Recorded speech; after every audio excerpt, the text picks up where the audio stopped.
In the 5th minute of stoppage time, 18-year-old Brazilian sensation Estava slid in at the far post to convert Marc Cucurella's low cross, stunning Liverpool with a 2-1 victory that will be dissected in pubs, living rooms, and social media feeds for weeks to come.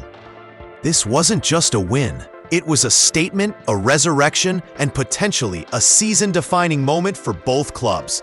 The theater of drama. After consecutive Premier League defeats, Chelsea produced a display marked by guts and fresh ideas that ended spectacularly. But let's be brutally honest here. This match had everything that makes football the beautiful game.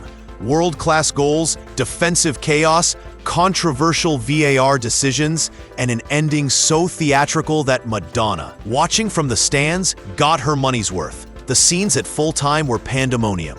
Enzo Moresca sprinted down the touchline to join his players in celebration, only to be sent to the stands for his exuberance. A small price to pay for a victory that could salvage Chelsea's season and potentially derail Liverpool's title charge. Caicedo's Thunderbolt, a goal for the ages. Let's talk about Moisés Caicedo's opener. In the 14th minute, the Ecuadorian unleashed an outrageous 25-yard drive that flashed beyond Georgi Mamardashvili's dive into the very top corner. This wasn't just a goal. It was a reminder that the £115 million man can produce moments of pure magic. After Benoit Badiashile slipped a pass into midfield, Malo Gusto laid the ball off to Caicedo 30 yards from goal, and he was given the space to unleash his drive. Here's the controversy. Where was Liverpool's midfield press? Alexis Mac Allister, supposedly one of the Premier League's most intelligent midfielders, allowed Caicedo the time and space to pick his spot. In modern football, that's unforgivable. The technique was perfection. The ball's trajectory resembled a tracer bullet. Mamardashvili, making his league debut, had no chance.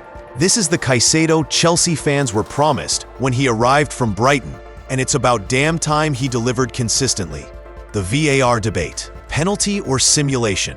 Shortly before halftime, Alejandro Garnacho went down in the penalty area under pressure from Dominik Szoboszlai, with VAR checking the incident but deeming the contact insufficient for referee Anthony Taylor to review at the pitchside monitor. This is where football Twitter exploded. Was it a penalty? Slow-motion replays showed Szoboszlai leaning an arm into Garnacho's back. In today's game, we've seen those given. We've seen those not given. The inconsistency is maddening. Chelsea fans will argue their side was robbed of a chance to go 2-0 up before halftime. Liverpool supporters will claim Garnacho went down too easily. Moresca received a yellow card for his furious, gesticulating protests, which, given his later sending off, meant he finished the day watching from the tunnel. Did the referee lose control? Did VAR make the right call? You decide, but this will be debated all week. Liverpool's response. Wirtz and the turning tide. Florian Wirtz came on at halftime and nearly turned the whole direction of the game in under 15 seconds, spinning cleverly and teeing up Mohamed Salah inside the box, who inexplicably slammed it wide of the near post. How did Salah miss that? This is a player who scored 200-plus Premier League goals, a man who finishes those chances in his sleep. The Egyptian king looked mortal, and Chelsea's defensive crisis, which we'll get to, got a lifeline they absolutely didn't deserve.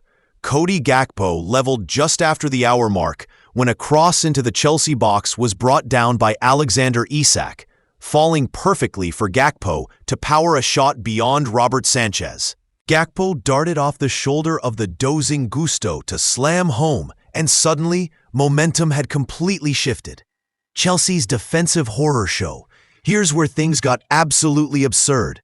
Moresca was already without 4 central defenders, which became 5 when Benoit Badiashile was forced off, injured, on his first start of the season. Then Joshua Champong limped off as Moresca's defensive crisis went from the desperate to the ridiculous, with Jorel Hato coming on as the club's only remaining center half. This is Chelsea's reality in 2025. Despite spending more money than a small nation's GDP on transfers, they're fielding makeshift defenses and praying for miracles. Reece James was forced to drop into center back, a full back playing out of position because the squad depth, despite the investment, is paper thin where it matters most. Liverpool should have capitalized. They didn't. That's on Arne Slot. The Enzo Fernández miss that almost wasn't. Enzo Fernández spurned a glorious chance to win it, heading Estava's cross against the far post when totally unmarked. The Argentine has been inconsistent since his own big-money move, and this was nearly another chapter in his frustrating Chelsea story. But football, beautiful in its cruelty, gave him redemption.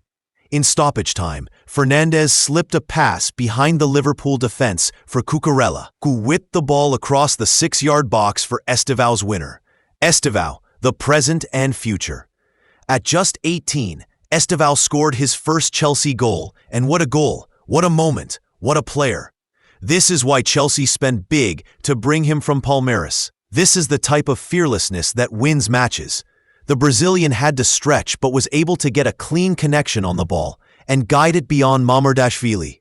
The technique, the timing, the composure. This kid is special. While Chelsea's transfer strategy has been questioned, rightly, moments like this justify the investment in young, world-class talent. Tactical breakdown, Moresca's gamble. Moresca's tactics were defined by necessity rather than choice. João Pedro operated deep from the number 9 position into midfield, showing fluidity of shape after the team looked so rigid in recent losses. This worked in the first half when Chelsea dominated. Reece James hounded Mohamed Salah as Liverpool attempted a pacey breakout, forcing them all the way back to their goalkeeper in a determined, calibrated Chelsea press. This intensity faded in the second half as fatigue and injuries took their toll. Liverpool's substitutions, particularly Wirtz at halftime, changed the game's complexion.